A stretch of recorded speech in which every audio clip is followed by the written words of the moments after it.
आगे बढ़ते हैं अपन। तो मेटल अगर एसिड के साथ रिएक्ट करेगा तो क्या बनेगा भाई, salt plus H2, exception HNO3। HNO3 को एक्सेप्शन में क्यों रखा है आप गौर से देखेंगे तो रिएक्शन ऑफ मेटल्स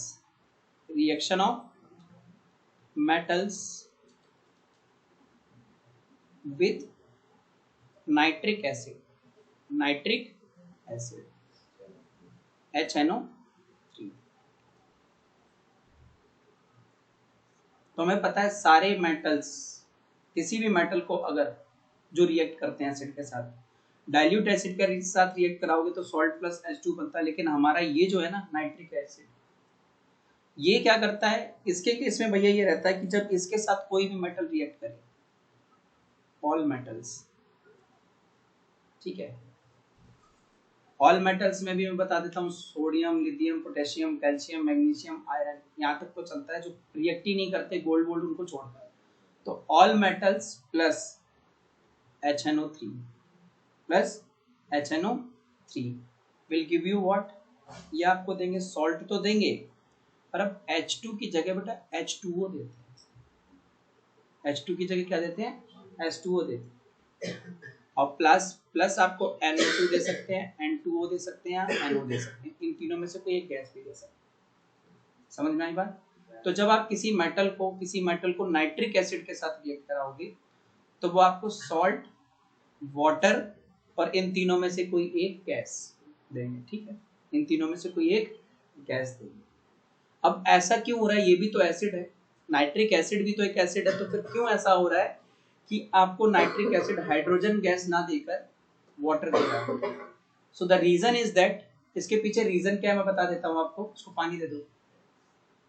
इसके पीछे रीजन क्या है, रीजन ये है, अगर सारे एसिड आपको रिएक्ट करने पे हाइड्रोजन गैस और सॉल्ट देते हैं तो ये अनोखी चीज HNO3 कैसे पैदा हो गई, ये पानी क्यों दे रहा है H2 की जगह। तो गौर से सुनो, जो नाइट्रिक एसिड है ना, देखो इसमें HNO3 कितना सारा ऑक्सीजन लेके बैठा है। Nitric acid is highly oxidising agent, बहुत बड़ा ऑक्सीडाइजिंग एजेंट है, ठीक है। ऑक्सीडाइजिंग एजेंट क्या होता है, जो अपना ऑक्सीजन दान कर देता है, तो नाइट्रिक ऑक्सीजन बहुत तेजी से अपना ऑक्सीजन दान करता है। लो भाई, तो हाइड्रोजन जो है ऑक्सीजन का प्यासा, जहां ऑक्सीजन देखता है इट ग्रैब्स ऑक्सीजन, और क्या बन जाएगा, हाइड्रोजन ऑक्सीजन लिखा है, वाटर। तो इसलिए जब कभी भी हम किसी भी एसिड को, किसी भी मेटल को अगर अपन HNO3 से रिएक्ट कराते हैं तो हमें क्या मिलता है, salt plus water plus any of the gas इनमें से। तो वाटर क्यों बन रहा है, because the nitric acid is very strong oxidising agent. तो ये अपना ऑक्सीजन लूज करके किसको दे देता है, हाइड्रोजन को। किसको दे देता है, हाइड्रोजन को, और वो किस में कन्वर्ट हो जाता है, पानी में। Is it clear. लेकिन सारे मेटल्स नहीं है, दो ऐसे हैं जो इसका काट है, एक्सेप्शन, वो आपको H2 ही देंगे, और वो दो कौन से हैं, तो एक है आपका मैग्नीशियम एंड दूसरा है मैंगनीज। मैग्नीशियम को आप सभी को पता है Mg से डिनोट करते हैं, उसको Mn से डिनोट करते हैं। कोई दिक्कत, ये हाइड्रोजन देते हैं, ये क्या देते हैं, हाइड्रोजन देते हैं। तो ये इसकी काट, बात समझ में आ गई, लिखा दूंगा मैं आपको। तो सवाल आपसे ये पूछ लेगा सीधे सीधे कि why does hydrogen gas is not liberated when a metal is reacted with nitric acid। ठीक है, जब एक मेटल को नाइट्रिक एसिड के साथ रिएक्ट कराया जाता है तो हाइड्रोजन गैस क्यों नहीं निकलती है, तो रीजन क्या है भैया इसका, कि H2 gas is not liberated या evolved when a metal is reacted with, किसके साथ, nitric acid, nitric acid, because HNO3 is a strong oxidizing agent.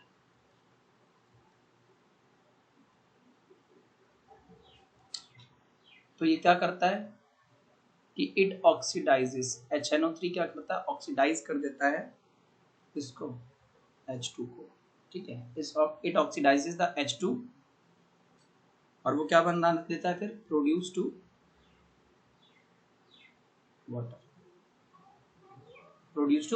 Water, क्या बना देता है, वाटर, और खुद किस में रिड्यूस हो जाता है, and itself get reduce to,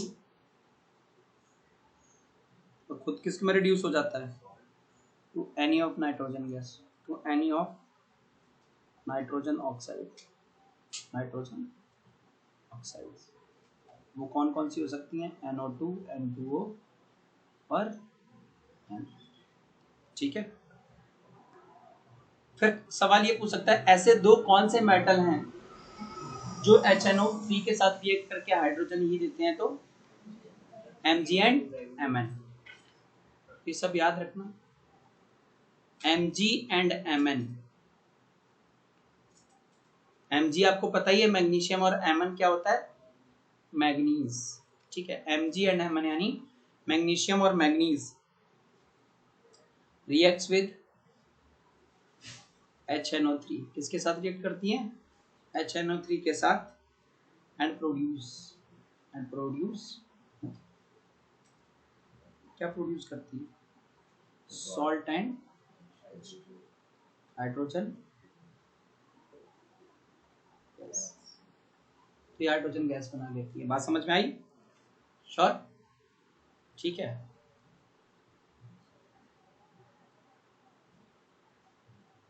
बेशक आप क्लास में फेयर कॉपी लेके आओ, लेकिन साइंस का काम एक ही कॉपी में नोट करना शुरू कर दो, क्योंकि आप लोगों ने नोट्स तैयार कर दिए। अच्छा, फिर क्या होता है, एक चीज और बता देता हूं ना, कि जब द फॉर्मेशन ऑफ बबल्स भी बन रही थी पिछले वाले पानी के साथ जब रिएक्ट कर रहे थे, तो the formation of bubbles of H2 is faster। सबसे तेजी में बबल्स किसके साथ बनती थी, इन द केस ऑफ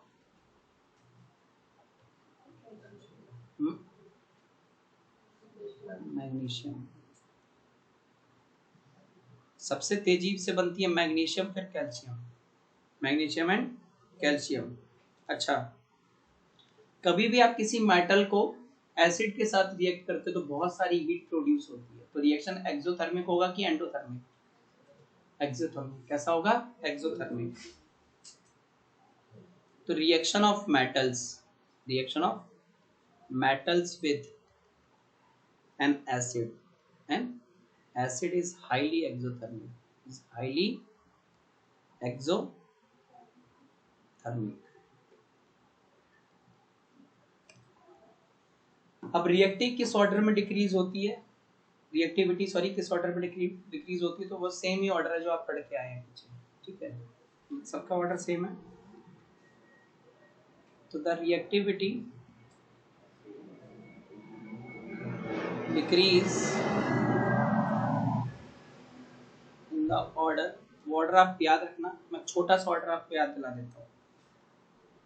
सबसे तेज मैग्नीशियम में बनती है, फिर कैल्शियम में, फिर एल्यूमिनियम में, जिंक में, आयरन में। बाकी आप वो वाला ही याद करना, सबके लिए वैलिड है ना, बात समझ में आ गई।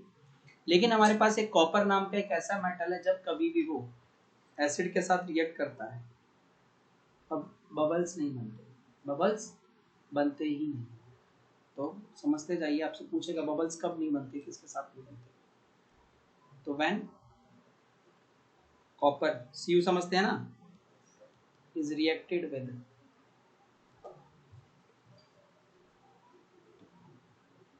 when copper is reacted with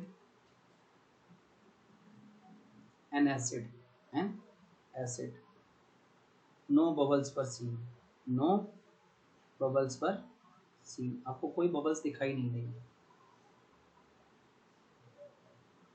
and no change in temperature, ना ही कोई टेम्परेचर में चेंज नजर आएगा।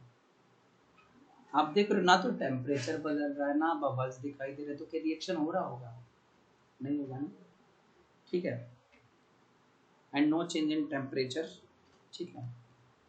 तो this shows that copper do not react with dilute acids, dilute HCl के साथ रिएक्ट नहीं करता। अदरवाइज मैंने तुम्हें लास्ट चैप्टर में एक क्वेश्चन पढ़ाया होगा कि कोई भी खट्टी चीज या दही को कॉपर के या ब्रास के बर्तन में क्यों नहीं रखना चाहिए, क्योंकि कॉपर जो है उनसे रिएक्ट कर जाता है। खट्टी चीजों में HCl नहीं हो, जरूरी नहीं है HCl हो, कोई और भी तो एसिड हो सकता है। तो कॉपर रिएक्ट करता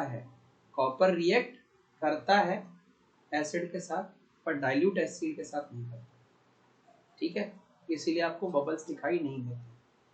कॉपर दूसरे एसिड्स के साथ रिएक्ट कर रहा है, पर डाइल्यूट HCl के साथ रिएक्ट नहीं करता, इसलिए ना तो बबल दिखाई देता और ना ही टेम्परेचर में चेंज।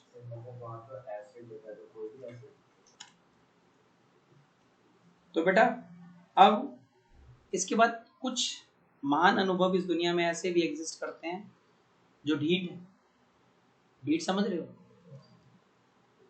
रिएक्ट ही नहीं करते, है ना। लेकिन वो ढीठ नहीं है, वो नोबल लोग हैं। कैसे हैं? नोबल। यहाँ मेटल्स की कैटेगरी में नोबल मेटल होते हैं। तो AU AG नहीं, पहले AU नहीं बोलेंगे, अच्छा नहीं लगता AU के भाव बढ़े हुए हैं। पहले हमारा AG आता है, AG के बाद आती हैं AU, और AU के बाद आती है PT, मतलब प्लैटिनम, PT से platinum. Do not react with acid at all, ये तो एसिड से रिएक्ट ही नहीं करते और किसी से भी नहीं करते, और ये किसी से भी रिएक्ट नहीं करते। व्हाट दैट क्लियर है बेटा सबको? अच्छा, उसके बाद अब बात आती है अपन की नेक्स्ट, एक्वारेजिया क्या होता है।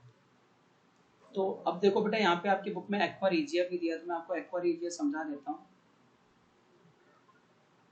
कि एक फ्रेशली प्रिपेयर्ड मिक्सचर है नाइट्रिक एसिड और HCl का, एक एकदम ताजा बनाया हुआ मिक्सचर नाइट्रिक एसिड और HCl का, जिसमें जो आपका HCl होता है वो 3 पार्ट लिया जाता है और नाइट्रिक एसिड जो है वो 1 पार्ट लिया जाता है। I will let you know, ठीक है, अभी याद कैसे करना है। पहले डेफिनेशन लिखा देता हूँ कि फ्रेशली प्रिपेयर्ड, ठीक है, freshly prepared mixture of HCl and HNO3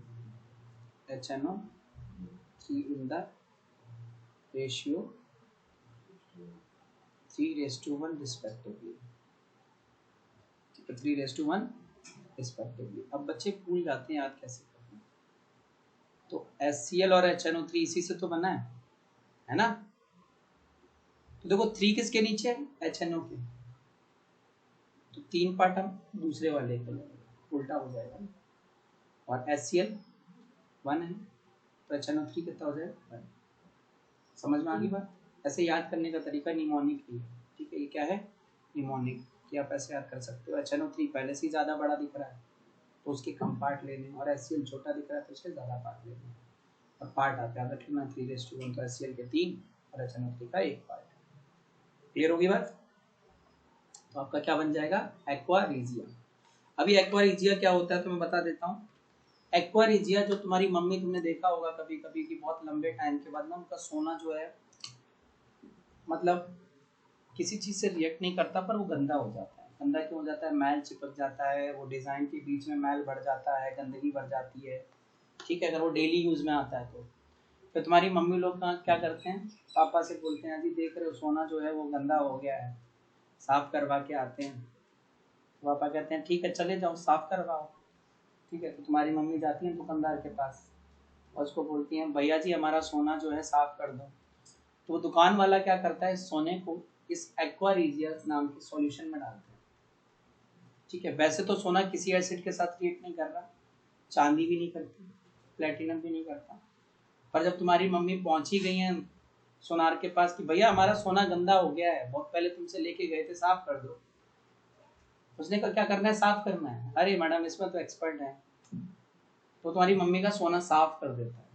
साफ का मतलब समझ रहे हो, तो हाथ साफ करने वाला होता है ना, वैसे ही तुम्हारी मम्मी का सोना भी साफ कर देता है, यानी गायब कर देता है। पूरा नहीं करता, थोड़ा सा पार्ट गायब कर देता है। होता क्या है कि जो तुम्हारा एक्वा रिजिया है ये इतना खतरनाक है, ये क्या करता है बेटा, ये पूरा का पूरा तो नहीं, गोल्ड का कुछ पार्ट डिसॉल्व कर लेता है। तो जो गंदगी होती है ना, वो कुछ अमाउंट ऑफ गोल्ड के साथ उस एक्वा रिजिया में डिसॉल्व हो जाती है। और उसके बाद जो तुम्हारे भैया जी हैं, ठीक है, दुकान वाले भैया जी हैं, वो कुछ देर के बाद मम्मी को सोना पकड़ा देते हैं, बहन जी ये लीजिए आपका सोना। मम्मी खुश, थैंक यू भैया जी आपने सोना चमका लिया मेरा। पैसे कितने हुए, तो बोलता है भाई 1 तोला का 500 ग्राम है मैडम।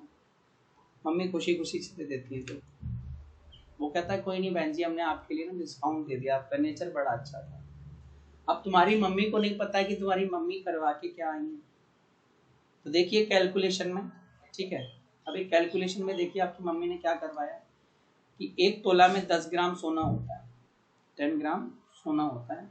तो तुम्हारी मम्मी मान लो 1 तोले की सोन जो है, 10 तोला तो बहुत महंगा हो जाएगा, कम से कम 5 लाख, हाँ 100 ग्राम तो 5-6 लाख का पड़ेगा जाके। 10 ग्राम लेके गई, 50-60 हज़ार का सोना, 50,000 चल रहा है रेट, 50,000 का सोना लेके गई, उसको पकड़ा दिया चेन की भैया साफ कर दो। तो भैया ने एक्वा रिजिया में डाल दी, 10-15 मिनट बाद उठा के दे दी। जितनी देर डाले रहोगे उतना ज़्यादा मजा है उसके लिए। तो उसने 10-15 मिनट के बाद चेन पकड़ा दी। तुम्हारी मम्मी ने कोई मोल भाव नहीं किया, खुश थी बहुत कि वो चमक रही थी चेन, है ना, अच्छा एक मैटर मिल रहा है, चमक रही है चेन और सोना भी चमक चुका है। ठीक है, तो जब तुम्हारी मम्मी घर आई, उसकी दुकान छोड़ रही थी, मम्मी ने तुलवाया भी नहीं, ऐसे ही विश्वास के ऊपर, क्यों 100 रुपये डिस्काउंट और दे दिया कि ना, क्योंकि चेक कराएंगे तो उसका वजन था 9 ग्राम। अगर आप चेक कराते 9 नहीं तो 9.1 ले लो या 9 ही ले लो, 1 ग्राम मार दिया उसने सोना, 1 ग्राम सोना मार दिया। अब मैं बताता हूँ आपको 10 ग्राम सोने की कीमत 50,000 है, तो 1 ग्राम की कितनी होगी, 1 ग्राम की कितनी होगी 5,000। तो 1 ग्राम सोना गायब कर दिया ना, तुम्हारी मम्मी 5,000 चमकवा के आ चुकी है। ठीक है, 5,000 का लॉस खा के आ चुकी हैं, और प्लस 400 और किसके, सफाई करवाने के। तो 5,400 दे के आई सोने वाले भैया। अब अगली बार मम्मी कहीं गई और सोना तौलवाती है तो कहती 9 ग्राम है, 1 ग्राम कहाँ गया। तब स्ट्राइक होता है, ओह ऐसा भी होता है क्या, ठीक है, तब पता चलता है। तो आप सोने को साफ ना करवाएं, सोना गंदा हो रहा है तो डू वन थिंग, स्प्राइट में डालिए, आधे घंटे तक के लिए वो साफ हो जाएगा। पर मैं भी इसकी कोई गारंटी नहीं देता कि वो डिसॉल्व करता है, वैसे कहते हैं कि स्प्राइट डिसॉल्व नहीं करता, साफ कर देता सोना चांदी को। तो do it by yourself, I am not responsible for anything. मैंने कहीं से सुना है, मैंने कई एक्सपेरिमेंट्स देखे हैं कि हाँ Sprite is good for cleaning the gold. ठीक है, समझ में आ गई बात। थोड़ा भी कम ज़्यादा हो जाए तो उसके लिए मैं रिस्पॉन्सिबल नहीं हूँ, तो do it at your own risk. ठीक है ना। उसके बाद वो क्या करता है, उसको छानता है, स्ट्रेनर की मदद से छानता है, और छानने के बाद जो है गोल्ड एक्सट्रैक्ट कर लेता है। ऐसे पता नहीं दिन में कितनों का चमका देता होगा। ठीक है, तो मैं एक्वा रिजिया के बारे में थोड़ी सी चीज़ें और जान लेते हैं कि एक्वा रिजिया इतना खतरनाक है कि पहले गोल्ड प्लैटिनम किसी से रिएक्ट नहीं कर रहे थे, लेकिन अब गोल्ड प्लैटिनम को डिसॉल्व ही कर ले रहे हैं। तो aqua regia can even dissolve gold and platinum. Aqua regia बहुत खतरनाक किस्म का होता है, हाईली कोरोसिव, हल्का सा भी गिर जाए तो खत्म हुआ, जला ही देगा एकदम। और इसकी महक भी, अगर आपके फ्यूम्स निकलते रहते हैं इससे कंटिन्यूसली, वो फ्यूम्स भी अगर आपके नाक में घुस गए तो बाल वाल सब जला देगा पूरा, एकदम उनकी सर्दी जैसी ना सब गायब हो जाएगी, वो सब जल जाएगा अंदर का पूरा, रेस्पिरेट ट्रैक्ट 2 मिनट में कीमा बन जाएगा, कीमा नहीं मुर्ग मुसल्लम बन जाएगा। तो it is highly corrosive fuming liquid। ठीक है, this was all about your aqua regia।